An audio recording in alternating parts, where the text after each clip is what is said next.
Al programa latinoamericano de oncología en inteligencia artificial, LAGIO, un espacio donde la innovación, la ciencia y la medicina se encuentran para transformar el futuro de la oncología. A través de este conversatorio mensual, reunimos especialistas para dialogar sobre el impacto real de la inteligencia artificial en el cuidado de los pacientes.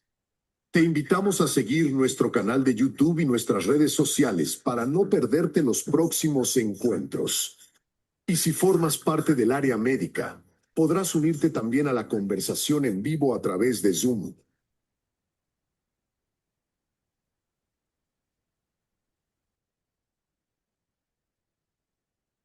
Muy buenas noches a todos. Gracias por estar aquí presentes. Gracias por conectarnos nuevamente en este nuevo mes, en este quinto conversatorio. Bienvenidos. Un reconocimiento a todo ese equipo de trabajo que está detrás de todo este proyecto, a los profesores que tienen esa buena voluntad de compartir su conocimiento. Esta noche en el programa Lion vamos a hablar de una temática que nos une a toda Latinoamérica y que nos une al mundo en completo. Inteligencia artificial en cáncer de próstata, desafíos regionales para América Latina. Es un gusto contar con la presencia de especialistas, investigadores, profesionales de la salud y asistentes de distintos países de la región en este espacio académico de diálogo y de colaboración. El cáncer de próstata representa uno de los mayores retos oncológicos en Latinoamérica, no solo por su creciente incidencia, sino también por las diferencias en acceso a diagnóstico, a infraestructura tecnológica, a datos clínicos, a medicina de precisión.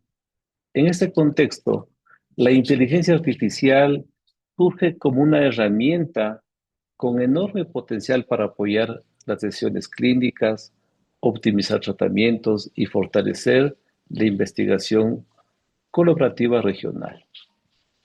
En el día de hoy contamos con la presencia de tres ponencias enfocadas en la vigilancia activa, en la radioterapia e en infraestructura de datos para inteligencia artificial en oncología.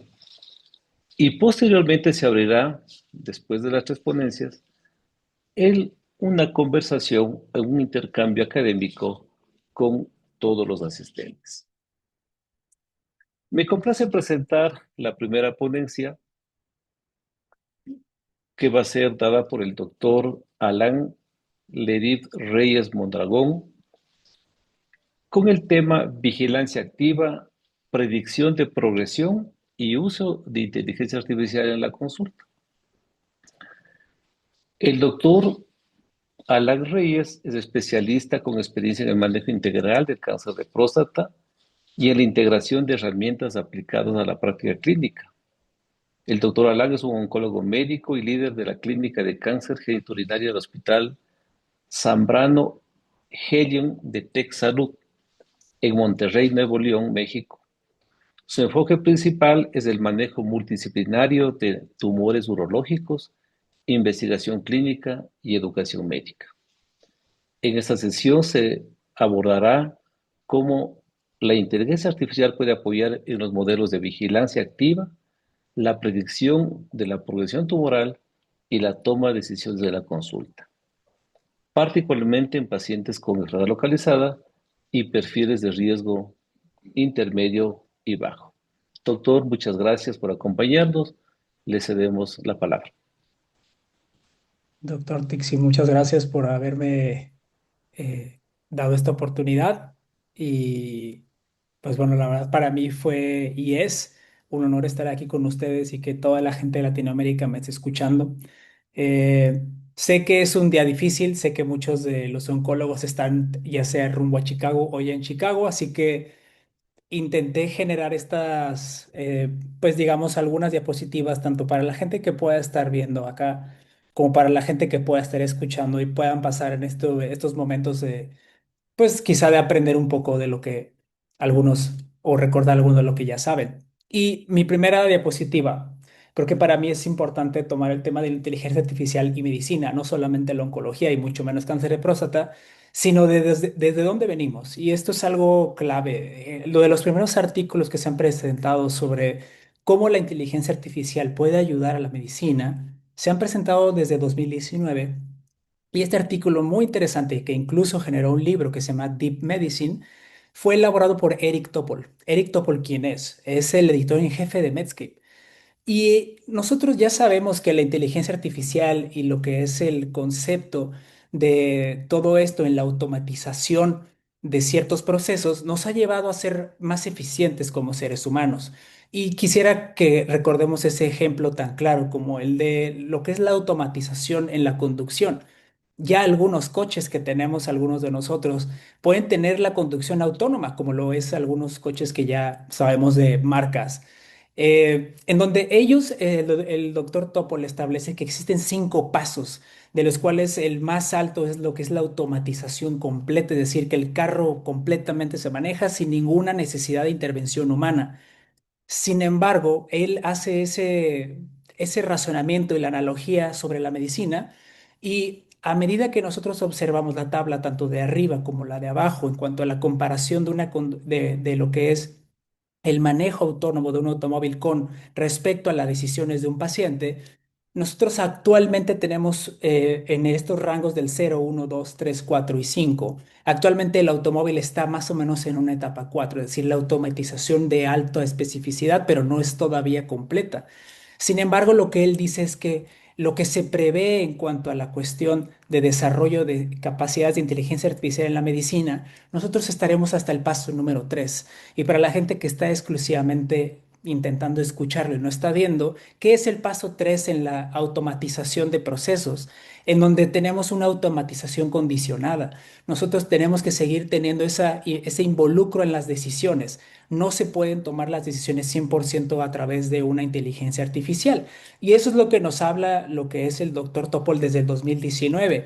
Y me encantó esta frase que pone que es, la salud humana es tan preciosa que no podemos relegarla exclusivamente a un proceso artificial, excepto en procesos automatizados de mínimo riesgo y que realmente tengan poco involucro a nivel de la interacción paciente médico. Entonces, esto es algo muy importante que quería yo denotar dentro de mi primera parte. Y en la segunda parte viene algo que también quise yo hacerlo muy enfático, es qué tanta carga tenemos los oncólogos actualmente. Pues esto ya lo sabemos. Aquí este ensayo del 2017 por ASCO, justamente, establecían de acuerdo a lo que es la Organización Mundial de la Salud en estos 3 estirpes, de acuerdo a, pues, alto nivel socioeconómico medio o intermedio y bajo nivel socioeconómico. La mayor parte de los países de Latinoamérica nos clasificamos como un país de bajo índice socioeconómico, de acuerdo a lo que es el Banco Mundial. Y pues realmente aquí ustedes pueden ver, aquellos que pueden ver mi pantalla, justamente vean ahí la cantidad de consultas que tiene un oncólogo por año. Los pacientes que ve un oncólogo de estas estirpes de bajo índice socioeconómico son más de 1,000 pacientes por año, el 22% de nosotros, en comparación con el de intermedio o alto, o el de alto nivel socioeconómico, que es de 6 y un 3% respectivamente. Más allá de eso, viene la parte de cuántos pacientes vemos por día. Y esto se observa que más del 20 o quizá el 20% de nosotros ve más de 50 pacientes al día, a comparación de los pacientes con un riesgo o con una clasificación media o un índice alto de nivel socioeconómico, que son entre 5 y el 2% de esos oncólogos que ven más de 50 pacientes al día. Ahora, ¿cuánto tiempo le dedicamos a los pacientes en la consulta? Y aquí ustedes lo pueden ver. 7,5 minutos le dedicamos a los pacientes que ya están activos en tratamiento oncológico o en quimioterapia y 25 minutos les dedicamos a estos pacientes de primera vez. Y algo muy importante que pueden ver en la parte izquierda es cuáles son las barreras que los oncólogos o que esta encuesta pudo, digamos, destacar. Es cuáles son las cosas o las barreras que hacen que los oncólogos no puedan tener este tipo de oportunidades. Son estas justamente. Número uno, ¿por qué no podemos darle el mejor de los tratamientos? Porque no lo pueden pagar los pacientes. ¿Cuál es la otra? Que tenemos un acceso limitado a tratamientos. alto volumen de pacientes. Pero algo también, el 25% de los oncólogos encuestados de un índice socioeconómico bajo dicen que no tienen tiempo para leer. Uno de cuatro oncólogos no tiene el tiempo suficiente para documentarse. Y esto es algo muy importante en donde también la inteligencia artificial viene a ayudarnos. Y sabemos, esto no es nuevo, que cada vez la oncología se hace más compleja y por lo tanto tenemos menos tiempo para entender y eso hace que el paciente sea el que tenga una mayor repercusión en cuanto a toda esta carga laboral y una alta especialización de la oncología. Y esto ya lo sabemos, la medicina ha ido evolucionando desde los 70s a los 80s, en donde la atención siempre ha estado centrada en esta relación médico-paciente que es directa, empática, incluso hasta paternalista.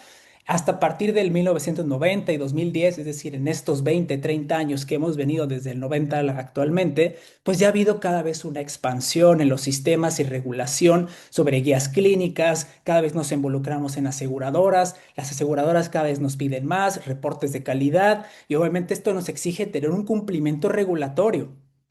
Y esto nos genera también, pues que tengamos métricas, auditorías, y esto genera también que los propios hospitales tengan que protegerse y pues empiecen a formar su propia documentación electrónica, y esto también genera más tiempos administrativos sobre el oncólogo y menos tiempo para la interacción médico-paciente. Entonces, en la actualidad, a partir del 2020, esto es un hecho, tenemos menos tiempo clínico y más tareas no clínicas. Y esto lo pueden ver ahí, cómo ha cambiado el uso del tiempo del oncólogo. 60-70% de labor, interacción médico-paciente. Actualmente tenemos un 20-27% directamente de nuestro tiempo ligado a la atención del paciente y un incremento de un 10% hasta casi un 50% en el transcurso de estos 30 años a administración. Entonces, esto es algo en donde también la inteligencia artificial, como ustedes lo pueden ver, también puede ser un aliado estratégico para cuando tenemos el tiempo tan corto, el paciente requiere lo mejor de mí y que cada minuto que yo le ofrezca a nuestro paciente sea una oportunidad para nosotros poder cambiar el destino de ese paciente. Ahora, ¿qué hay de la atención del cáncer de próstata? Y realmente sería imposible buscar en cada país. eh, Sé que esto es un conversatorio en Latinoamérica, sin embargo, aquí hay una información extremadamente valiosa que se publicó en México en el año del 2025 por la doctora Bautista de Funsalud y algunos otros quizá oncólogos que pudieran estar escuchando esta plática.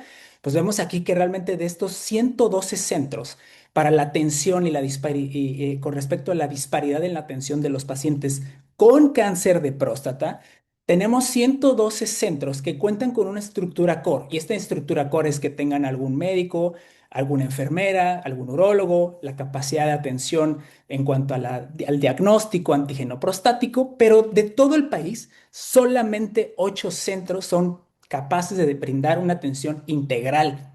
Es decir, que tengan radioterapia, que tengan ultrasonido, que tengan resonancia.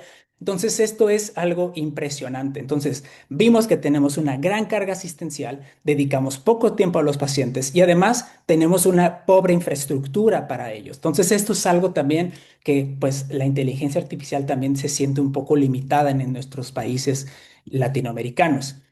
Ya involucrándonos en la inteligencia artificial, quizá voy a involucrar un poco más el concepto holístico del cáncer de próstata.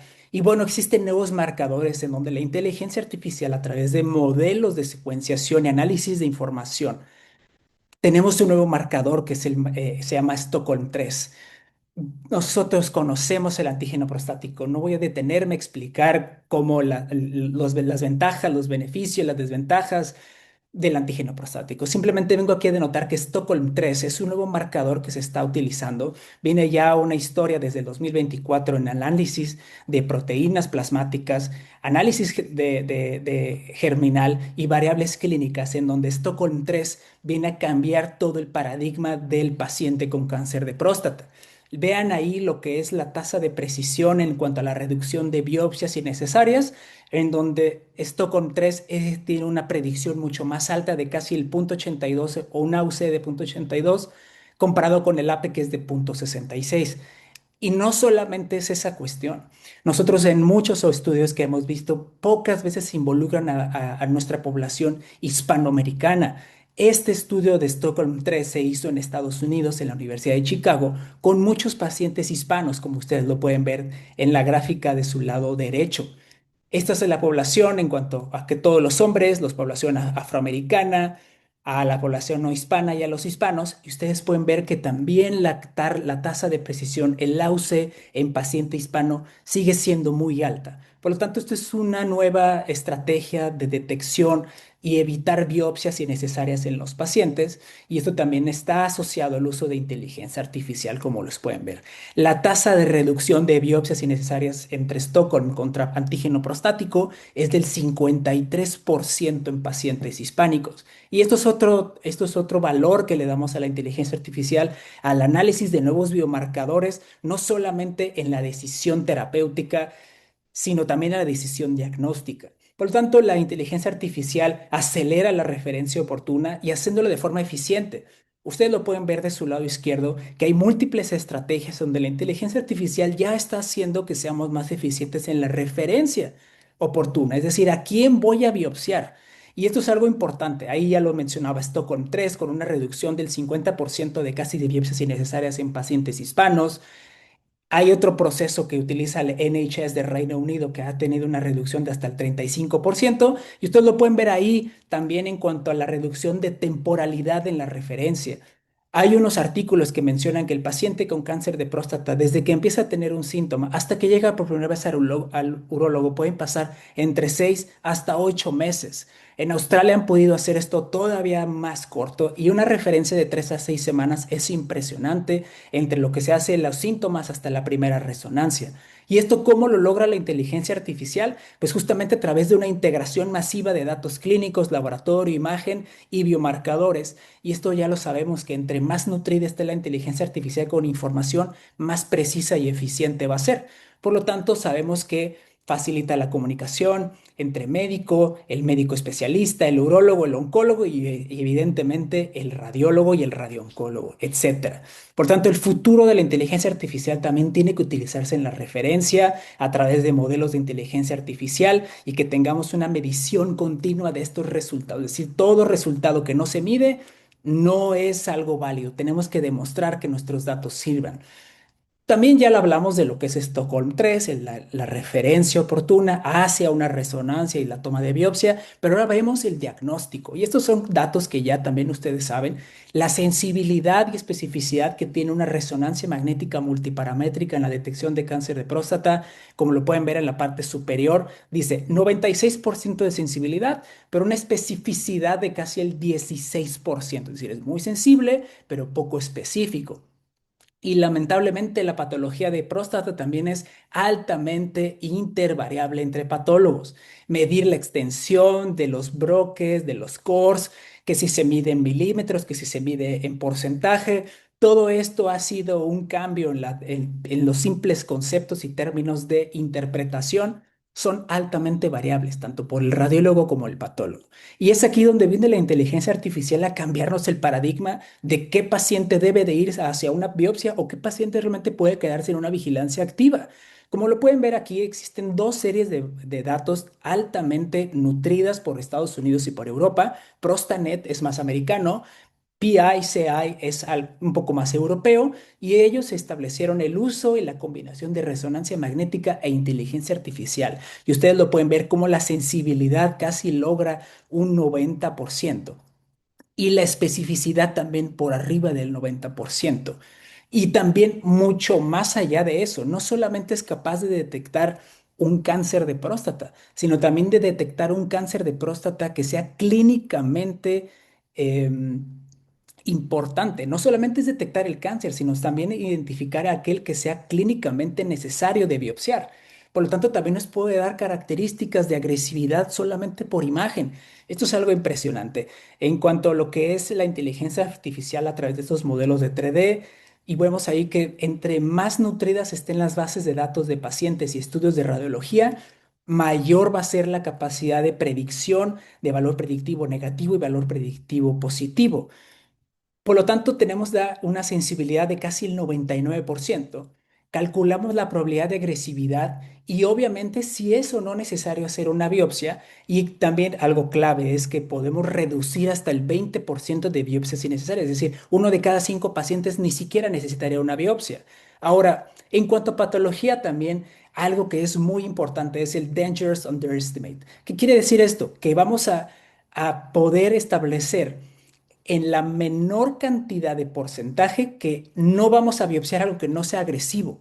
Eso es algo importante. Y ustedes pueden ver ahí que en los modelos, tanto en la resonancia de T2 y lo que es la resonancia biparamétrica, la inteligencia artificial, entre más nutrida esté con estos dos modelos de datos, podemos incluso lograr 0% de estas variables que son cánceres agresivos que dejamos pasar.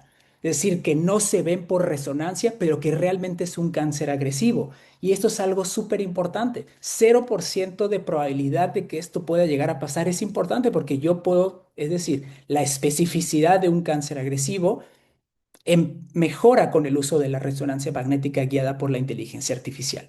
Y en patología sabemos que también nuestros compañeros patólogos siempre han tenido una especie de, cada patólogo reporta diferentes cosas, cada patólogo tiene cierto estudio, existen múltiples escuelas de patología en México, en Venezuela, en Canadá, etcétera, y cada patólogo tiene su forma de reportarlo.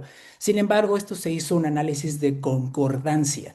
¿Qué es la concordancia? Es decir, el análisis que puede justamente establecer entre lo que dice el patólogo y la inteligencia artificial es alta. Es decir, con un coeficiente cuadrático de capa de 0,81. ¿Qué quiere decir eso? Que a través de estas series de mediciones de 2 por 2, como lo pueden ver ahí, esto me dice que en más del 80% van a coincidir. Es decir, es una concordancia muy alta. Y esto quiere decir que nosotros podemos establecer que lo que dice el patólogo, lo que dice la inteligencia artificial, pueden estar muy ligadas e incluso esto nos ayudaría mucho a determinar qué paciente realmente tiene una enfermedad más agresiva. Y también está súper importante que vean estos números ahí, para aquellos que les guste un poco la estadística, aquellos pacientes Gleason 5 fueron catalogados por el patólogo como un Gleason 2. Entonces, es ahí donde no debemos justamente de confiarnos y por eso es que la inteligencia artificial viene a ayudarnos en cuanto a saber qué exactamente estamos viendo, guiado a través de la inteligencia artificial. Y justamente diseñé esta presentación en donde ya hemos ido evolucionando desde el tacto rectal, que curiosamente, si me lo permiten, la mayor parte de las etapificaciones que actualmente del TNM utilizamos están basadas en un tacto rectal. El T1, el T2, el T3 son por tacto rectal, no por resonancia. Entonces, de ahí viene esta evolución del cáncer de próstata desde la detección oportuna hasta incluso el uso de PET con inteligencia artificial. No tenemos sensibilidades y especificidades por arriba del 90%. Y nuevamente vemos ya en cuanto a la caracterización del cáncer de próstata en etapas localizadas, que esto se viene también, se viene a facilitarnos un poco la vida en donde realmente ya tenemos que la inteligencia artificial tiene un proceso automatizado de detección, de integración de datos clínicos, genómicos, imagen y patología.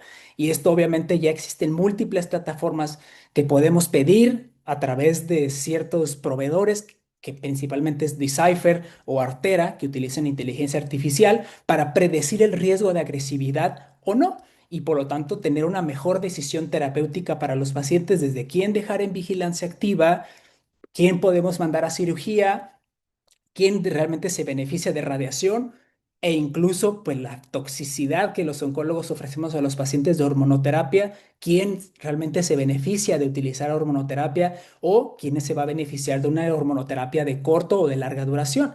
Y este es un estudio que les voy a poner, creo que ya muchos de ustedes quizás estén, digamos, acostumbrados a este ensayo que es el Decipher. Y Decipher solamente se los voy a poner aquí muy breve. Se utilizaron más de 206,000 biopsias de próstata para determinar justamente esta discrepancia o concordancia entre lo que es un clasificador genómico, las guías NCCN y el Gleason. Por lo tanto, lo que ustedes pueden ver en la porción de su lado izquierdo es que los pacientes categorizados por NCCN como muy bajo riesgo o bajo riesgo, con el Decipher tenemos hasta un 18, hasta un 12% de que es un riesgo favorable o un intermedio favorable. Es decir, podemos hacer un upstaging con el Decipher. Ahora, ¿qué vemos aquí? En los pacientes con un riesgo intermedio favorable que realmente tienen un riesgo desfavorable hasta en un 27%. Y a medida que vamos avanzando en los grupos en intermedio desfavorable, la probabilidad de tener grupos de alto o de muy alto riesgo se aumenta hasta un 40 o un 60%. Por lo tanto, estamos haciendo las cosas todavía a través de pues estrategias o herramientas que ya están quedando viejas y nosotros tenemos que ir haciendo este análisis de qué tanto se va a beneficiar mi paciente de mi tratamiento o tengo que escalar mi tratamiento terapéutico. Y cuando se hace este análisis en cuanto a los clasificadores genómicos y el grado de Gleason, también ustedes pueden ver que no todos los Gleason son iguales y que para esto viene a ayudarnos estos clasificadores genómicos, como ustedes pueden ver ahí, que pacientes que se consideran como tal a través de Decipher como de alto, muy alto riesgo, son considerados por la guía NCCN como de bajo riesgo hasta en un 14%. Y 26% de los Gleasons considerados bajos, realmente podemos tener hasta un 26% de alto riesgo por Decipher. Entonces esto es algo muy importante y quizá muchos de nosotros podemos ver y entender que a veces nuestros pacientes no se pueden comportar iguales a pesar de tener el mismo Gleason. Y esto es algo nuevamente que todavía más allá del análisis de estos pacientes en cuanto a quienes tenían estos riesgos, pues vemos aquí que también se hizo un análisis de factores moleculares adversos y esto me queda clarísimo que los pacientes que tengan alteraciones como en la P53, que tengan inactivo PTEN, que tengan pérdida de lo que es el factor retinoblastoma o que tengan una diferenciación neuroendocrina, son justamente el que tenga el mayor porcentaje en cuanto al Decipher de alto riesgo. Es decir, toma conceptos moleculares que a través de lo que es el simple TNM o el factor como tal de NCCN que están discretamente ligados a lo que es patología, tacto rectal y CORS, pues esto viene a complementar un poco más. Y vean aquí las discrepancias. Pacientes que tengan realmente mutaciones o pérdidas de ciertos genes se van a comportar peor a pesar de que tengan Gleasons bajos. Y la probabilidad de tener una diseminación a distancia podemos predecirla a través de estos análisis de estas plataformas de secuenciación. Y como podemos verlo acá, pacientes que realmente tengan estos clasificadores genómicos, ustedes pueden ver la probabilidad de estar libre de metástasis a distancia en el periodo del tiempo. En estos pacientes es hasta del 99% de estar libres de enfermedad a 5 años. Entonces, ustedes lo pueden ver ahí que es completamente útil el uso de estas nuevas estrategias de análisis de datos a través de la inteligencia artificial y cómo nuestros pacientes se pueden beneficiar justamente en cuanto a quién escalar y a quién descalar de forma terapéutica. Y no solamente eso, a qué pacientes se les puede ofrecer un tratamiento más intensivo viendo justamente estos análisis, en donde también se hizo el análisis de este famoso estudio del RTOG 9202, que los radiooncólogos seguramente lo deben de conocer, en donde a qué pacientes, de acuerdo a su grado de Decipher, se van a beneficiar de dar un tratamiento local a lo que es la próstata versus aquellos pacientes que se podrían beneficiar de no hacer ninguna intervención terapéutica a nivel de la próstata. Esto también lo podemos nosotros denotar a través de estos nuevos clasificadores genómicos. Pero tanto, conclusión de este apartado, no todos los cánceres de próstata se van a comportar igual, a pesar de que tengamos los mismos hallazgos clínicos por tacto rectal y patológicos, tienen una morfología y biología distinta. Y para eso viene a ayudarnos esta plataforma genómica de decisión, análisis de data llamada Decipher, y hay otras, pero la verdad que Decipher es la que viene más próxima, en donde podemos establecer estos scores, en donde a partir de un score de 0.85, este paciente sabemos y debemos de reconocer oportunamente que va a tener un pobre pronóstico y una alta capacidad de diseminación a distancia y una peor supervivencia a largo plazo. Entonces, nada más para saber ustedes que están en Chicago y que afortunadamente van a tener esa oportunidad de escuchar a estos ponentes de forma en vivo. Se va a presentar el ensayo 5001 que está postulado como uno de los ensayos a seguir de ASCO 2026, particularmente de GU, que es el análisis de Decipher en estos pacientes, quién se beneficia de añadir docetaxel más ensalutamida. Entonces, desde ahí ya tenemos que estar estableciendo que esto ya es el presente, no es algo a futuro, esto ya está, ya tenemos que saberlo. Y justamente, ¿qué otros estudios podemos, como recomendación, estar digamos, al pendiente de ASCO 2026? Son estas estratificaciones de riesgo clínico transcriptómicos sobre quién intensificar o no con abiraterona, o incluso estos pacientes, como les decía, sobre quién puede o no tener un mayor riesgo de diseminación a distancia o de recurrencia bioquímica. Entonces, las herramientas como última diapositiva que yo sugiero que todo oncólogo que tenga atención en cáncer de próstata debe tener en su celular, pues ya sabemos que son las guías NSCN, las guías de urología europeas, una que me pareció muy interesante que es Coral Prostate, la pueden bajar, es gratuita, que le ayuda a predecir un poco la recurrencia bioquímica de acuerdo a las características de su paciente. También existe otra que se llama Predict, que es como el Predict para cáncer de mama, que está exclusivamente diseñado para pacientes no metastásicos. Te ayuda a establecer también un poco el riesgo de recaída y qué tan agresivo o qué tanto es el beneficio de hormonoterapia en los pacientes. Y pues bueno, ChatGPT, evidentemente, esta imagen fue hecha por ChatGPT, así que yo recomiendo, pero también, como les decía, existen ciertas estrategias donde ya vimos en las primeras diapositivas que les puse que tenemos poco tiempo para leer. Por lo tanto, Open Evidence es una excelente inteligencia artificial para tener prácticamente toda la data al alcance de tus huellas digitales. Vira, que al menos aquí en México existe, que es para cobrar cartas de honorarios y facilitarte la vida en cuanto a la creación de un cobro, de una factura, de un seguro de gastos médicos, como las de diseño incluso ¿cómo se puede decir? O sea, nosotros le dedicamos mucho tiempo a la creación de un informe médico. Bueno, plataformas como Cloth, Perplexity también nos ayudan a crear informes médicos y a facilitarnos la vida y tener una mayor interacción con el paciente. Por lo tanto, en Latinoamérica la inteligencia artificial no solamente es valiosa por hacer medicina más sofisticada, sino también es valiosa para hacerla más accesible, más eficiente y más humana. Y esta es mi última diapositiva y muchas gracias.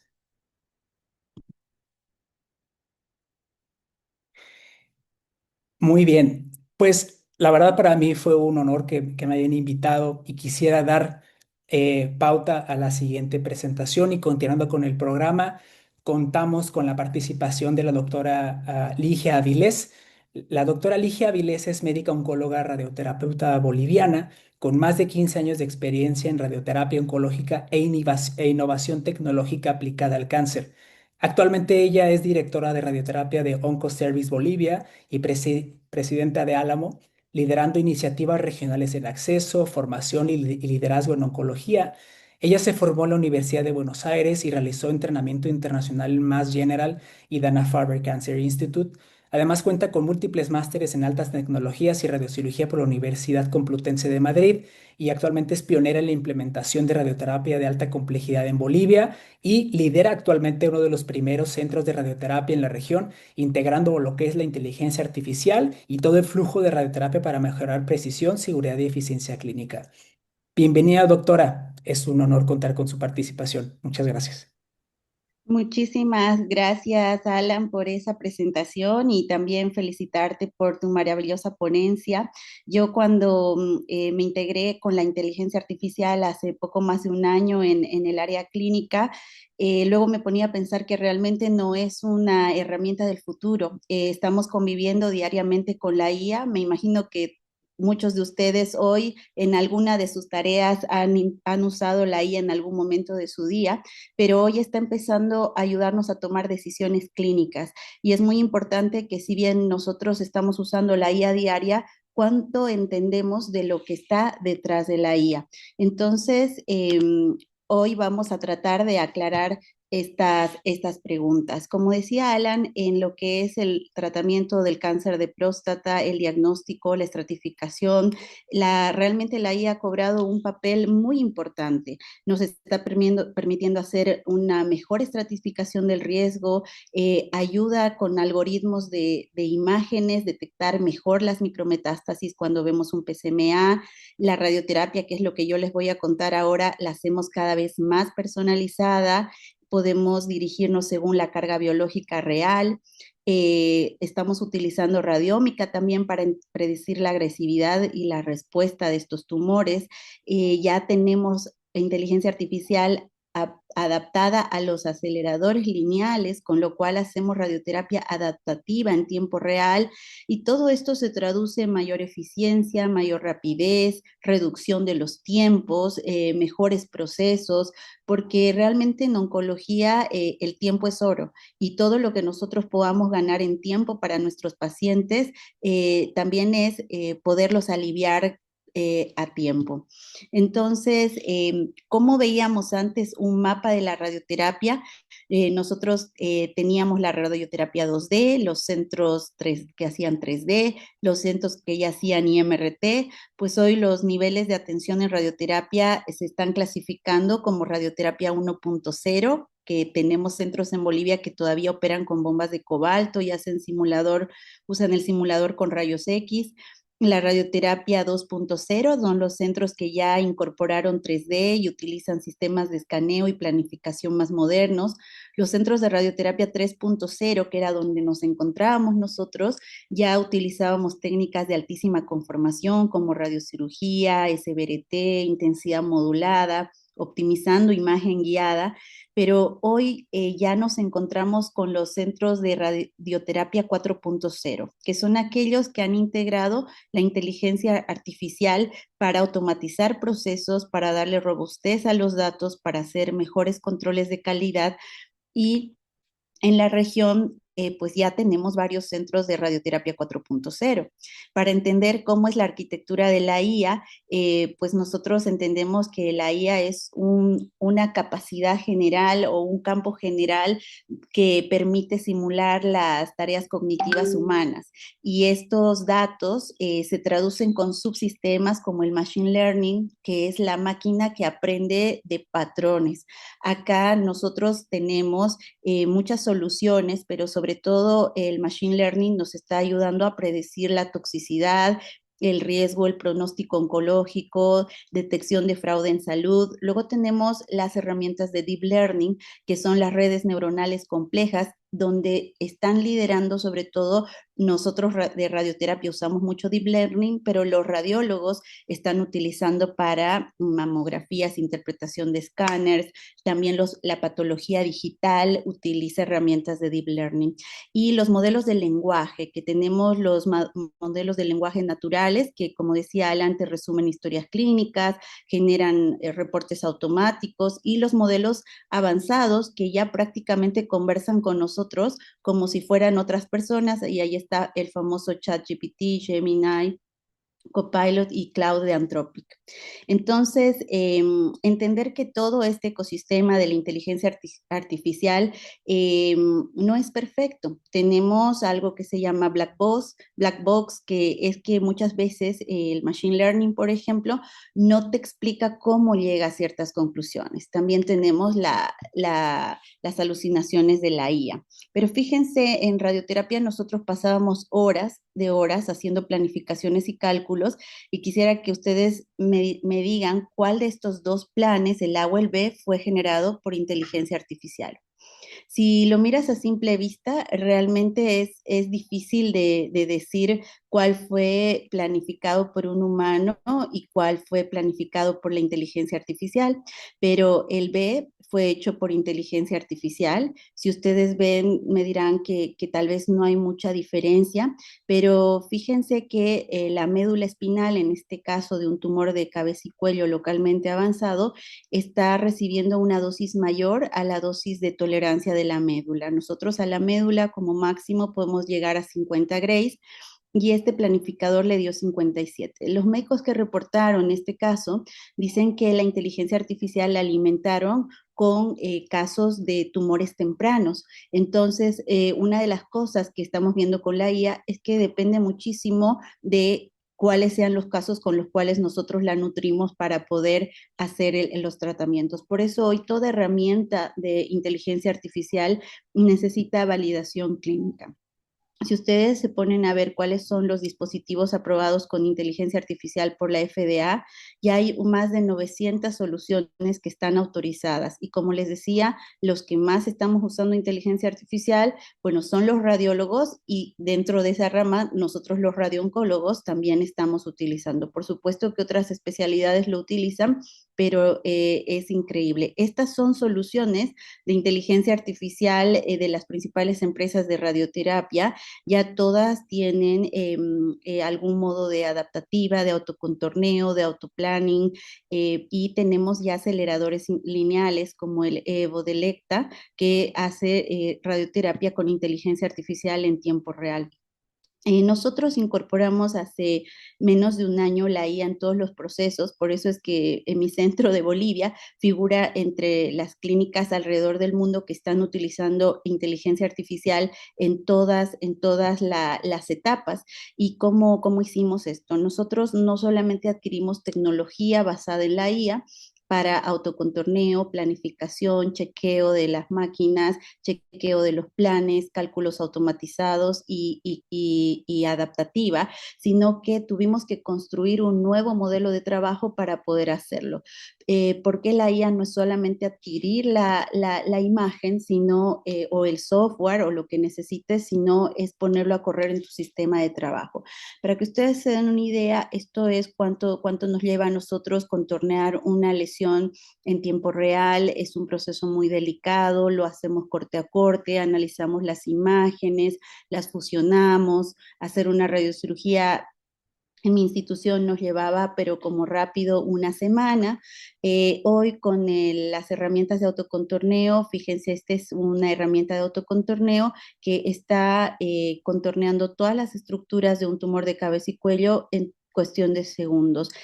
Contornear un paciente con un tumor de cabeza y cuello nos llevaba antes por lo menos 2 a 3 horas, porque tiene muchos subsitios anatómicos, y hoy lo hacemos en menos de 20 minutos. Lógicamente, estos modelos están basados en modelos de deep learning, que les decía al principio, generan las estructuras en forma automática, tienen Atlas, que tienen más de 290 estructuras configuradas. Sin embargo, siempre son revisadas por un médico porque pueden hacerlo en una forma no tan correcta. En otra de las herramientas que nos ayuda a la inteligencia artificial es en la fusión de imágenes. Yo también pasaba muchas horas haciendo fusiones, especialmente para casos de radiocirugía, donde buscaba cómo era la imagen preoperatoria, la posoperatoria, fusionaba con la tomografía de simulación que le hacíamos, con la resonancia. Entonces tenía que fusionar 3, 4 imágenes para poder construir un volumen. Hoy cargamos todo en la inteligencia artificial, y como ustedes han visto, simultáneamente me hace un corregistro que es mucho más robusto. También nos permite hacer ajustes manuales, pero lo hacemos en menos de la mitad del tiempo que antes nos tomaba. Otra cosa es cuando nosotros hacemos pacientes y el paciente cambia de forma, el tumor regresiona, entonces nuevamente hay que hacer una tomografía, hay que adaptar. Nos llevaba mucho tiempo. Hoy hacemos replanificación adaptativa, hacemos por supuesto el nuevo CT de simulación, pero fusionamos con el estudio previo. Tenemos el registro deformable que nos permite adaptar exactamente a la nueva forma y generar los planes en cuestión de horas. Otra cosa que nos gusta es que realmente la aprobación de planes la hacíamos en base a las guías, la seguimos haciendo, pero tenemos esta forma en la que están cargados toda la librería de planes en la IA, los últimos artículos de Astro, de Estro, constraints de protocolos que requiramos para próstata, para mama, para otras patologías, y nos permite hacer una comparación basada en reglas y que está automatizada con control de calidad. Entonces podemos evaluar las dosis histograma volumen en forma automática, comparar los constraints y detectar errores estructurales muchísimo más fácil que lo que hacíamos antes. En otra de las etapas que lo hemos implementado es en el control de calidad. El control de calidad lo agradece muchísimo los físicos médicos, que ustedes saben que el estándar clínico es hacerlo con fantomas. Acá vienen algunos fantomas humanizados para radiocirugía. Bueno, medimos con cámaras, microcámaras, para garantizar que el resultado de lo que hemos planificado se traduzca efectivamente en el paciente. Hoy, además de esto, tenemos la verificación con un TPS independiente que es hecho con inteligencia artificial y que en cuestión de minutos nos hace también un cálculo basado en lo que el paciente está recibiendo. Entonces, el incorporar inteligencia artificial en la radioterapia requiere diseñar una arquitectura completa, integrarla dentro de tu flujo de trabajo, hacer una validación clínica, entrenar al equipo para que entiendan por qué lo están usando. Esto puede ayudar a que el servicio, la capacidad del servicio se vea duplicada. Hoy tratamos de que el paciente simule e inicie el mismo día. Ya no es algo imposible como resultaba antes. Realmente la inteligencia artificial no reemplaza el equipo, pero si está bien implementado hace que trabaje muy bien. Hay que tener cuidado con la inteligencia artificial. Estamos viendo casos de infoxicación automatizada, que es así como se está llamando, eh, ya que nuestros pacientes vienen sobreinformados y sin filtro de muchas de sus patologías, de sus síntomas, porque esto lleva a cuando uno tiene una enfermedad, sobre todo oncológica, a tener mucha ansiedad y preguntarle a ChatGPT o a otras aplicaciones. Entonces, este caso de un neurocientífico italiano que estaba retirado y que interactuó con una herramienta que mencionó Alan, que es Perplexity, lo llevó a meter sus datos clínicos, a establecer una relación, y él se autodiagnosticó una complicación incurable que se conoce como transformación de Richter. Y él, en realidad, su médico le había diagnosticado una leucemia linfocítica crónica, pero el paciente creyó más en la inteligencia artificial porque le sonaba más familiar, le entendió mejor, y él creyó en la inteligencia artificial y decidió no tomar el medicamento que su hematoncólogo le indicaba.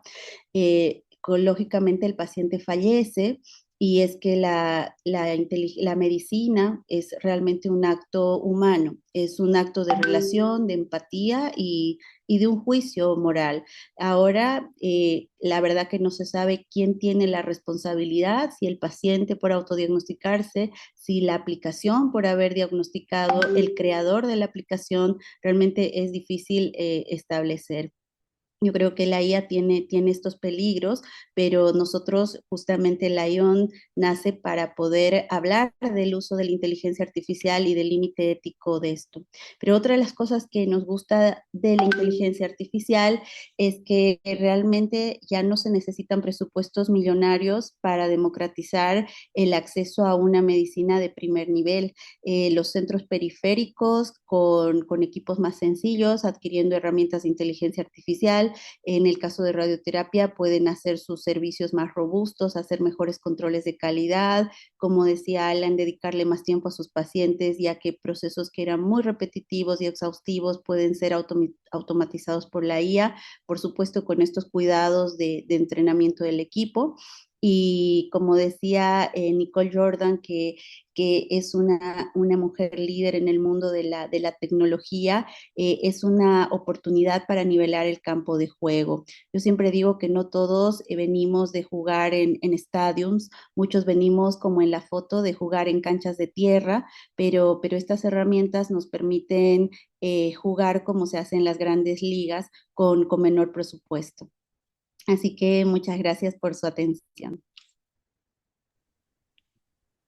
Muchísimas gracias, doctora Ligia. Y bueno, para pasar al siguiente y cerrar el bloque de nuestras ponencias, viene el bloque sobre gobernanza de datos para inteligencia artificial en oncología, y para esto nos acompaña el doctor Orlando Cerón, quien compartirá, pues obviamente, una perspectiva fundamental para el desarrollo responsable de la inteligencia artificial, principalmente en temas de salud.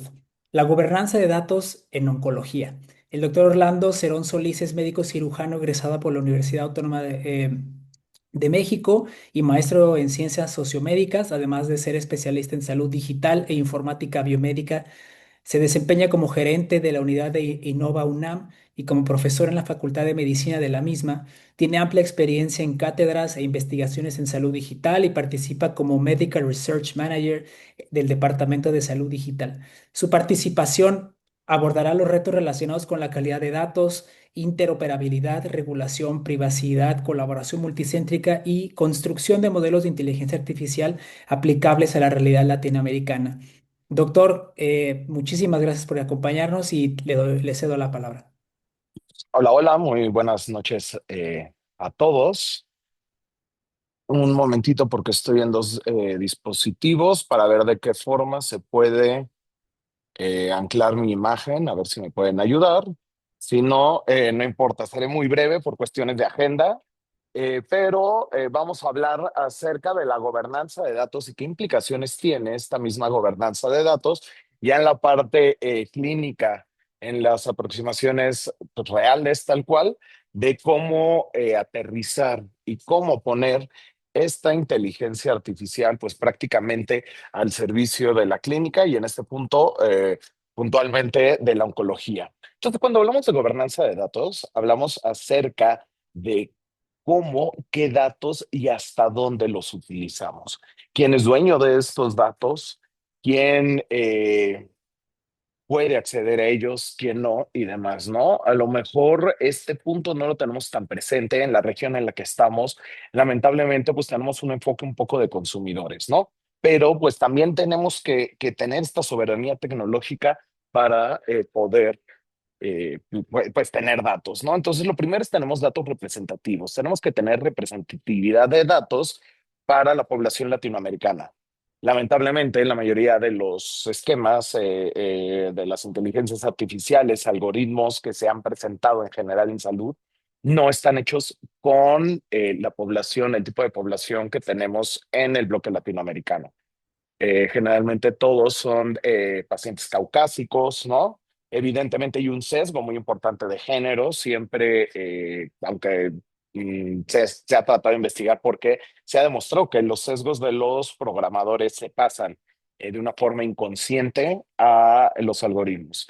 Entonces, pues sí, prácticamente tenemos un problema en la representatividad, no tenemos datos suficientes de nuestra población para entrenar los algoritmos, sino que pues simplemente utilizamos los de otras poblaciones. Los datos interoperables es que todos los datos que todos generamos, estoy seguro que todos ustedes clínicos tienen muchísimos datos que pueden compartir, pero no saben cómo, porque no hay una adecuada interoperabilidad de datos. Me encantaría, ¿no? Que ya se usaran puros expedientes electrónicos y en formato HTML7, DICOM, etcétera, pero no es la realidad de nuestro bloque. Entonces tenemos que tener muy presente esta necesidad de la interoperabilidad de datos y por supuesto los datos confiables. Como pues decía, ¿no? Ahí en Cochrane tengo el honor también de ser miembro fundador del Cochrane en la UNAM, que como bien saben hace revisiones sistemáticas, trash in, trash out. Si no tenemos una calidad de datos, este input de buena calidad, simplemente los resultados no van a ser fiables. Ahora, si mezclamos estas tres cosas, que no hay representatividad de datos, no son confiables y no hay interoperabilidad, evidentemente, aunque tenemos un pool de pacientes muy grande, muy interesante, que puede ayudar prácticamente a toda nuestra población, pues no logramos atenderlos por esa cuestión, ¿no? Porque pues no tenemos esta minería de datos adecuada para nuestro bloque. Entonces, pues vemos que hay necesidades hay a nivel región, a nivel bloque, pues de utilizar la inteligencia artificial como esta herramienta para el análisis y la toma de decisiones clínicas. Y pues bueno, ya no voy a avanzar tanto en estos números, que estoy seguro que ustedes lo tienen mucho más presentes que yo. Pero entonces, en el tema de cáncer de próstata, ¿en dónde es en donde podemos ser los ejes para que la IA nos ayude? Entonces, primero la vigilancia activa, ¿no? Ya vimos haciendo predicción de las planeaciones, disminuyendo el riesgo de biopsias innecesarias y por supuesto esto nos va a cambiar el planteamiento que debemos tener. ¿Cómo utilizamos estos sistemas con vigilancia activa que realmente nos puedan los algoritmos ayudar a la toma de decisiones clínicas?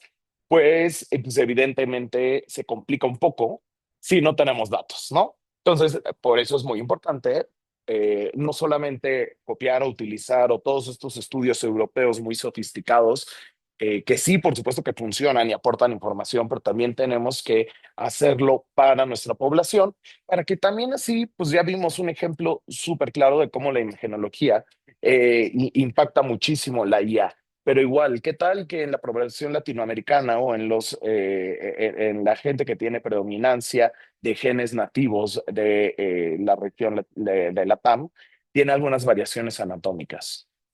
¿No? Sería interesante ver cómo reacciona esta IA ante estas variaciones anatómicas para ver que realmente no piense que es parte de algún tumor sólido o una alteración anatómica, etcétera. Entonces, eso es mucho de lo que tenemos que ver.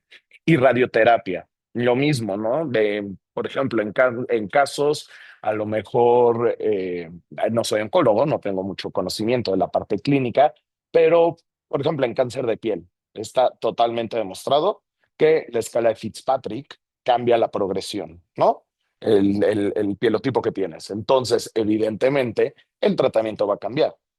Aquí nos estaban comentando también de radioterapias conducidas o alimentadas por medio de inteligencia artificial. Vemos que los parámetros cambian, ¿no? Que incluso más allá de lo que nosotros consideramos parámetro de seguridad, pero debemos de hacer estos estudios justamente para nuestra población, pues, saber qué tanto realmente impacta o no, para llegar a qué, a modelos predictivos clínicos, a que nos diga este paciente tiene tales factores, tales determinantes sociales, entonces el desenlace puede ser esto si no incidimos en tales puntos, ¿no? Entonces, más que decir qué modelos usar o qué no, pues qué modelo fue entrenado con los datos correctos, con los sesgos realmente aceptados o no, validados.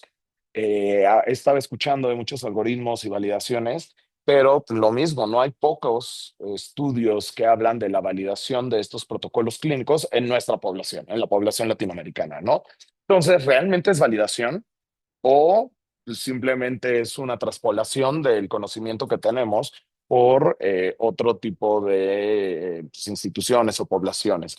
Entonces, la barrera real, desde mi punto de vista, para poder acceder a tecnologías, dejemos a un lado la inteligencia artificial, simplemente las tecnologías que hacen énfasis en la salud digital, entonces la clínica, ¿no? Para empezar.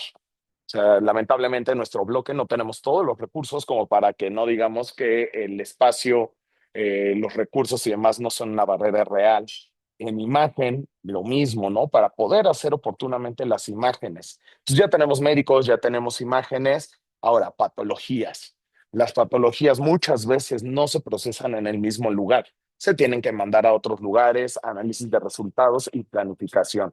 Entonces, realmente no hay una integración del servicio o a lo mejor, bueno, si tienen algunos la fortuna de tener todos estos servicios en el mismo lugar, pero pues en nuestra región todo está muy fragmentado. Por supuesto, en la atención de las patologías oncológicas no es la excepción y pues no hay indicadores comunes, no hay interoperabilidad. ¿Cuántas veces no se pasa la información de una forma análoga entre servicio y servicio? Por supuesto que entonces no podemos confiar en las predicciones que nos puede hacer un modelo de IA, que insisto, ni siquiera está alimentado con nuestra población. Mm, pues bueno, entonces, pues el sesgo de traslado es otro punto que debemos de tener muy presente. Ya hemos hablado de varios tipos de sesgo, de géneros, de población y de traslados. Pues, ¿de dónde vienen estos datos externos? Ok, estos ensayos clínicos multicéntricos de muchísima población. Pues sí, pero realmente son representativos.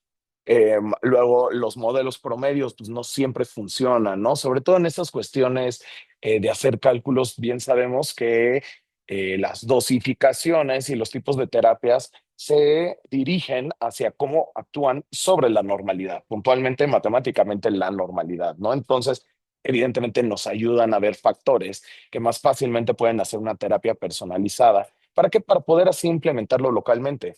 Pero, pues, ¿cuál creen que es el problema de los sesgos y la implementación local? Pues muchas veces ni siquiera tenemos la infraestructura para poder dar, pues para que realmente poder dar un seguimiento. Y aquí nos puede llegar a este daño silencioso, a este sobre o subtratamiento, ¿no? Esto que puede retrasar o adelantar o cambiar los pronósticos de nuestros pacientes. Entonces, pues sí necesitamos tener una gobernanza para ponernos de acuerdo y poder intercambiar información. Este tipo de foros son unos foros en los cuales pues se busca esto, ¿no? Llegar a un consenso. Imagínense que como bloque podemos decir, como la TAM, así es como vamos a ver de qué forma, pues nuestra población o qué podemos utilizar o qué recursos para mejorar la población.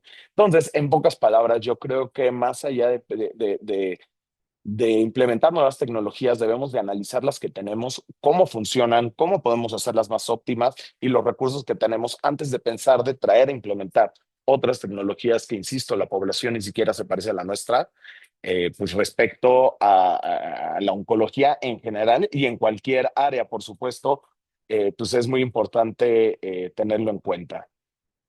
Pues bueno, por cuestiones de tiempo ya son, la agenda ya son las 8, entonces pues hasta aquí dejaré mi ponencia, pero sin duda creo que es muy importante ponernos a reflexionar en esto, en la calidad de datos, en cómo está la arquitectura, cómo compartimos los datos y si realmente hay una gobernanza de datos y sabemos de dónde sacamos estos datos en nuestros algoritmos para ver siquiera se aplican o no en nuestra población. Muchísimas gracias a todos por su atención. Muchas gracias, doctor Cerón. Le recordamos que el enlace de registro del conversatorio se encuentra en el chat. Es importante que llenen para los efectos de que les llegue su constancia de participación y asimismo, pues justamente para dar premura al diálogo, les pedimos por favor a encender sus cámaras para tomar la fotografía y de recuerdo de este conversatorio. El staff de Lyon comparte actualmente la liga aquí por el chat. Y bueno, pues a continuación abriremos el espacio para unas breves preguntas. Sé que ya estamos sobre la línea. Eh, Algunas preguntas que pudieran también ponerlas por el chat. Aquí yo me encargaré de ser como tal el anfitrión, el host de este evento de Lyon. Eh, Nada más haré unas preguntas en lo que la gente se anima. Yo sé que están en Chicago comiendo pizza delicioso, así que pueden hacer preguntas sin ningún problema. Doctor Avilés, para la radioterapia, ¿cuál podría ser el impacto inmediato de la inteligencia artificial en radioterapia para nuestros países latinoamericanos? ¿La automatización, la reducción de los tiempos o mayor precisión a nivel de terapéutica? Bueno, Alan, me parece que todos, depende de la inteligencia artificial que usemos. Muchos centros están empezando usando únicamente las herramientas de autocontorneo, que te permiten, lo que yo contaba, hacer un paciente que tardabas 2, 3 horas en hacerlo, se automatiza, se hace más rápido, se revisa y eso ayuda pues a aliviar esa parte de la carga asistencial. Pero lo que nosotros al menos nos dimos cuenta es que si solamente contorneas más rápido, probablemente vas a tener un cuello de botella en todas las otras áreas. Entonces, también utilizamos herramientas de autoplanning, herramientas de chequeo de cálculo, es decir, introducir inteligencia artificial en todo tu ecosistema es lo que realmente va a ayudar a agilizar. Así que, pero entendemos que muchísimos centros solamente están como pensando en segmentar el contorneo que era gran parte de la carga. Por otro lado, la robustez de los sistemas hace que cuando se ha visto que los accidentes de radioterapia pasan más frecuentemente los viernes a última hora, porque es la hora donde ya la gente está muy cansada y quiere ir a casa. Y la inteligencia artificial con eso te previene ese tipo de sesgos de cansancio humano. Entonces ahí también te puede ayudar a no solamente automatizar procesos, sino a hacerlos más confiables. Y por otro lado, lo que sí está viniendo que en Latinoamérica aún no tenemos instalados son equipos que son aceleradores lineales ya con inteligencia artificial integrada. En el caso de Lecta se llama Evo. Entonces, cuando tú haces un paciente, puedes ver los cambios durante el momento y planificarlo en tiempo real. Así que yo creo que el gran desafío de la IA es que tenemos que entender que es un muy buen copiloto y que si bien no va a reemplazar al radiooncólogo, probablemente un radiooncólogo que utiliza muchas herramientas de la IA sí va a ser superior a un radiooncólogo que no lo usa. De acuerdo, de acuerdo. Creo que ahí me parece que estamos 100% en la misma tesitura. Me parece que actualmente el oncólogo, radiooncólogo, todo especialista que no esté utilizando la inteligencia artificial en el 2026, eh, definitivamente será reemplazado por aquel que sí lo hace. Doctor Cerón, algo que me gustó mucho de su plática y que justamente me parece algo una labor titánica y la verdad bastante compleja es validar las cosas. Incluso entre países, Perú no es igual a México, México no es igual a Brasil. O sea, me parece complejo justamente que hagamos una validación por país. Entonces, ¿qué tipo de datos necesita realmente Latinoamérica para construir modelos útiles en el cáncer de próstata? Híjole, yo diría todos, todos los que se puedan. Sí, sí me escuchan bien. Es que cambié de equipo. Sí se lo escucha bien, Sí, doctor lo Rolando. escuchamos. Perfecto. Entonces, todo tipo de datos, ¿no? La mayoría de los datos sirven, ¿no? Y muy interesante lo que nos hace estas herramientas como la IA, poder ver en qué momento se cruzan nuestros datos para poder generar, pues bueno, correlaciones es muy difícil, ¿no? Asociaciones a lo mejor entre pues, lo que vemos, la clínica, nuestros pacientes, o sea, no solamente es en temas de próstata, sino en general en el cáncer. Necesitamos todo tipo de datos. Pero insisto, ¿cuántas veces o en cuántos hospitales ya tenemos todo digitalizado como para poder decir, doctor Alan, ok, usted tiene mucha experiencia en, sea de próstata y demás, por favor, pásame su casuística en una base de datos, ¿no? Evidentemente, previo a todas las cuestiones de ética, convenios y cuestiones legales y de bioética, pues muchas veces no se puede. ¿Por qué? Porque no tenemos ni siquiera las herramientas necesarias, ¿no? O a lo mejor lo tengo implementado en mi práctica privada, pero en la práctica pública, aunque en teoría todo está digitalizado, ¿no? Pues realmente pues es muy en teoría, ¿no? O no porque esté digitalizado, o sea, que esté escaneado un expediente, significa realmente que cumple con la interoperabilidad. Entonces, creo que para la validación, un primer paso sería como bloque, ¿no? Como región LATAM. Imagínense, estaría súper interesante unir esfuerzos para todos estos o sea, no hay que empezar de cero, no hay que decir, no, ningún modelo que no esté hecho con nuestra población no sirve, no. Pero ¿qué tal que hacemos un cruce de estudios entre todas las propuestas que nos llegan de IA o de algoritmos de tratamiento? Lo cruzamos, hacemos unas curvas ROC para ustedes, los médicos clínicos, que a la fecha siguen siendo y serán el gold standard en el tratamiento, lo cruzamos contra la propuesta que nos puede dar la IA y así poco a poco ir avanzando para irlo puliendo según las necesidades y que ustedes mismos las vayan validando. De tal forma que en unos años, pues prácticamente ya se encuentre validado el modelo para todos. Entonces, yo creo que estos esfuerzos como esta red latinoamericana son punta de lanza para que se tome el liderazgo y digan, ok, oigan, vamos a hacer tal estudio. Vamos a concentrar casos de toda Latinoamérica. Quien guste, levante la mano y enfocarnos en esto, pero más que para generar, creo que no es necesario. Simplemente con ayudar en la validación de lo que en otros lugares generan, también es un paso a la soberanía tecnológica en este caso, ¿no? No hay que inventar el hilo negro, pero pues sí podemos ver si nos sirve o no para ver de qué forma este hilo lo podemos usar y tejer algo de tal forma que se robustezca nuestro sistema de salud que pues mucha necesidad tiene. Muchísimas gracias, doctor Cerón. Veo que hay algunas, la verdad, felicitaciones para usted desde Ecuador. Excelente plática. Por ahí, de hecho, hasta le dejan su correo por si quiere ahí luego ponerse en contacto. Y bueno, por último, para no hacerlo más largo y que todos puedan tener una agradable noche, pensando en el futuro inmediato, y esta es una pregunta abierta para todos, ¿qué tendría mayor impacto en Latinoamérica? IA aplicada al diagnóstico como prioridad. O sea, ¿cuál sería, dónde apostaríamos las canicas ahorita? ¿En el diagnóstico, en la radioterapia, en los modelos predictivos? O en la infraestructura regional de datos.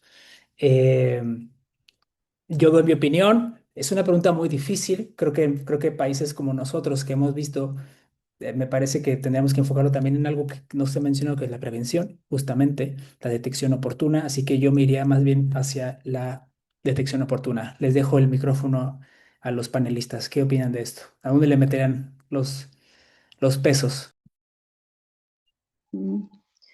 Ahí, si me permites, Alan, a mí me parece que en la generación de datos para la región, yo creo que es muy difícil de uno poder invertir y poder decir si no tenemos una base de datos sólidas. Yo no sé cuántos países en la región tienen un registro de tumores como corresponde. En mi país hasta ahora no tenemos una base confiable, tenemos estimados, pero realmente si nosotros podemos utilizar todas estas herramientas para saber cuáles son los cánceres dominantes por región, podríamos entender dónde tenemos que invertir, dónde tenemos que poner equipos de radioterapia, dónde tenemos que hacer prevención, dónde tenemos que poner vacunación.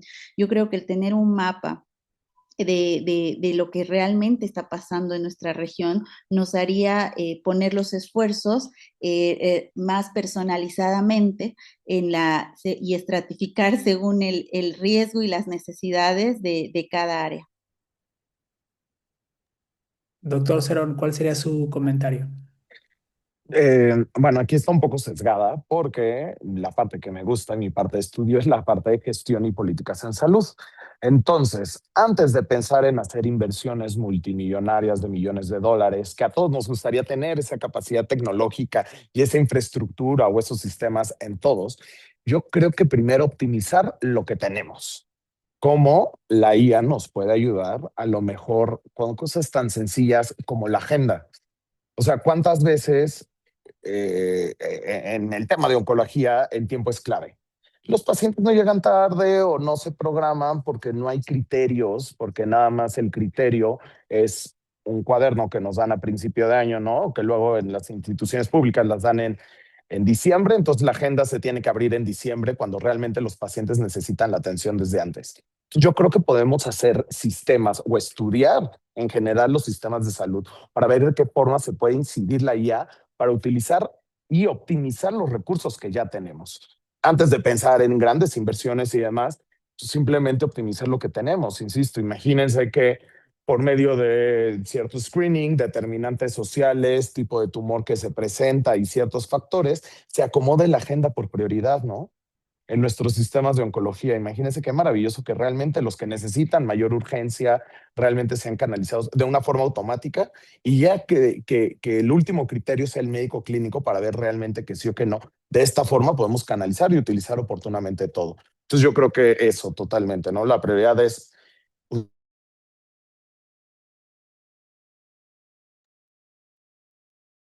Parece que se le fue el internet al doctor Cerón. Esperemos ahí que vuelva a retomar. Se fue su internet, doctor. No sé si quiera recapitular las últimas frases que comentó porque se perdió nos perdimos de su último comentario.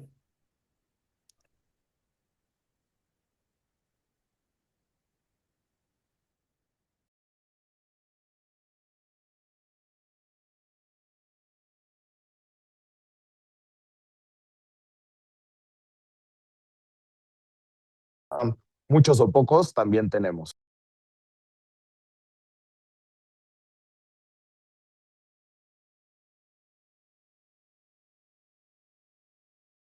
Muy Doctor bien. Rolando, en la parte final no se le escuchó muy bien porque su internet estuvo mal.